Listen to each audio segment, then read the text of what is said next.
శివుడికి సోమవారం రోజే ఎందుకు పూజలు చేస్తారో తెలుసా? మనం చిన్నప్పణ్నుంచి చూస్తూనే ఉన్నాం. ఇంట్లో, గుడిలో ఎక్కడైనా సోమవారమంటే శివుడి రోజని చెబుతారు. కాని ఎప్పుడైనా ఆలోచించారా, ఎందుకు సోమవారం మాత్రమే, మిగతా రోజులు ఎందుక్కాదు? ఈ ప్రశ్నకి చాలామంది దగ్గర క్లియర్ ఆన్సర్ ఉండదు. చాలామంది సింపుల్గా అది ఆచారం అంటారు. కాని మన సంస్కృతిలో ఏ ఆచారం కూడా రీజన్ లేకుండా ఉండదు. ప్రతి ఒక్కదాని వెనుక ఒక డీప్ లాజిక్ ఉంటుంది. అది సైన్స్లా ఎక్స్ప్లెయిన్ చెయ్యకపోయినా లైఫ్కి కనెక్ట్ అయ్యేలా ఉంటుంది. సోమవారం అనే పదాన్ని బ్రేక్ చేసి చూడండి. సోమ అంటే చంద్రుడు. ఇప్పుడు చంద్రుడంటే కేవలం ఆకాశంలో కనిపించే ఒక గ్రహం కాదు, మన మనసుకి ఒక సింబల్. మన మూడ్, మన ఎమోషన్స్, మన థాట్స్ అన్నీ చంద్రుడితో లింకున్నాయనే భావన చాలా పురాతనంగా ఉంది. ఇప్పుడు ఒక విషయం గమనించండి, మన మూడ్ ఎప్పుడూ సేమ్గా ఉండదు. కొన్నిసార్లు చాలా కామ్గా ఉంటాం, ఇంకొన్నిసార్లు టెన్షన్గా, రెస్ట్లెస్గా ఉంటాం. బయట పరిస్థితులు ఒక పార్ట్ మాత్రమే, కానీ అసల్ గేమ్ మన మైండ్లో జరుగుతుంది. అందుకే చంద్రుణ్ణి మైండ్కి కనెక్ట్ చేశారు. చంద్రుడు చేంజ్ అవుతాడు, పౌర్ణమి, అమావాస్య, అలాగే మన ఎమోషన్స్ కూడా ఫ్లక్చువేట్ అవుతాయి. ఇది అబ్జర్వ్ చేసిన మన పెద్దలు ఒక సిస్టమ్ క్రియేట్ చేశారు. దాన్నే మనం సోమవారం పూజగా చూస్తున్నాం. ఇప్పుడు శివుడి దగ్గరకు వస్తే, శివుడు ఎందుకు చంద్రుణ్ణి తలపై పెట్టుకున్నాడు? ఇది డెకరేషన్ కాదు, ఇదొక మెసేజ్. ఎవరైతే తన మనసును కంట్రోల్ చేస్తాడో అతడే శివుడి స్థాయికి చేరుతాడు అని చెప్పడానికి. అంటే శివుడు ఒక దేవుడు మాత్రమే కాదు, ఒక స్టేట్, ఒక లెవెల్ ఆఫ్ కాన్షియస్నెస్. మీరు కామ్గా ఉంటే, బ్యాలెన్స్డ్గా ఉంటే అదే శివత్వం. ఇది చాలా డీప్ కాన్సెప్ట్. ఇప్పుడు ఒక ప్రాక్టికల్ ఎగ్జాంపుల్ తీసుకుందాం.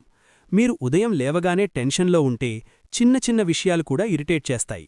ట్రాఫిక్, కాల్స్, వర్క్ ప్రెషర్ అన్నీ హెవీగా అనిపిస్తాయి.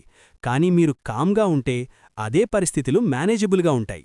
అంటే ప్రాబ్లం బయటలేదు, ప్రాబ్లం మన రియాక్షన్లో ఉంది. అదే రీజన్కి సోమవారం రోజు మైండ్ని సెట్ చేయమన్నారు. ఎందుకంటే అది వీక్ స్టార్టింగ్ పాయింట్. మీరు ఎలా స్టార్ట్ చేస్తే అదే ఫ్లో కొనసాగుతుంది. ఇంకా ఒక పాయింట్, సోమవారం చాలామందికి స్ట్రెస్ డే. వీకెండ్ తర్వాత సడన్గా వర్క్ మోడ్లోకి రావాలి. టార్గెట్స్, మీటింగ్స్, డెడ్లైన్స్ ఇవన్నీ మొదలవుతాయి. అందుకే ఆ రోజు మెంటల్గా స్ట్రాంగ్గా ఉండాలి. ఇప్పుడు ఉపవాసం గురించి మాట్లాడితే చాలామంది దీన్ని దేవుడి కోసం చేస్తారు అనుకుంటారు. కానీ అసలు విషయమేమిటంటే ఇది సెల్ఫ్ కంట్రోల్ ట్రైనింగ్. మీరు ఒక్కరోజు మీ క్రేవింగ్స్ని కంట్రోల్ చేస్తే మీ విల్ పవర్ స్ట్రాంగ్ అవుతుంది. ఇది జిమ్ లాంటిదే. బాడీకి వర్కౌట్ చేస్తే మజిల్ స్ట్రాంగ్ అవుతాయి, అలాగే మైండ్కి కూడా వర్కౌట్ కావాలి. ఉపవాసం, సైలెన్స్, డిసిప్లిన్ ఇవన్నీ మైండ్ ట్రైనింగ్ టూల్స్. మరి పాలెందుకు పోస్తారు? పాలు అంటే కూలింగ్ నేచర్. అదొక సింబల్. నీ యాంగర్ని కూల్ చెయ్యి అని చెప్పే మెసేజ్. మీరు అబ్జర్వ్ చేస్తే కోపంలో తీసుకున్న డెసిషన్స్ ఎక్కువగా తప్పే అవుతాయి. నీళ్ళెందుకు? నీరు అంటే ఫ్లో.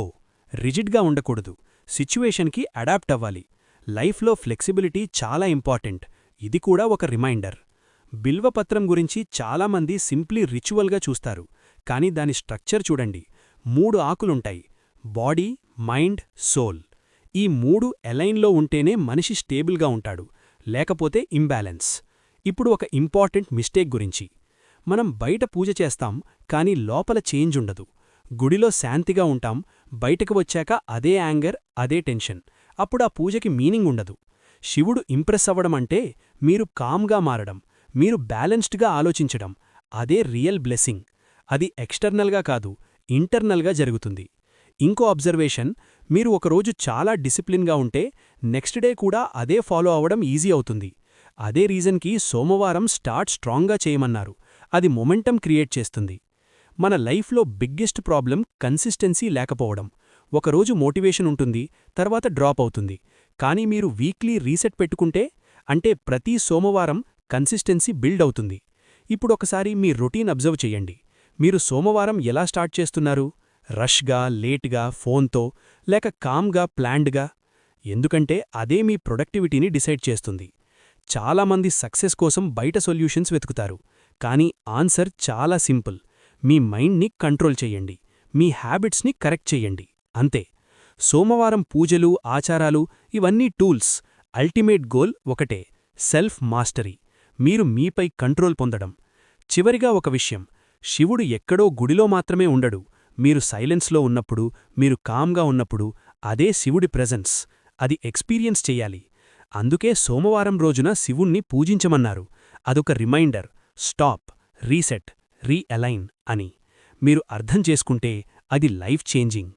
ఈరోజు నుంచే ట్రై చెయ్యండి. ఒక్క సోమవారమైనా ఫుల్లీ కాన్షియస్గా జీవించండి.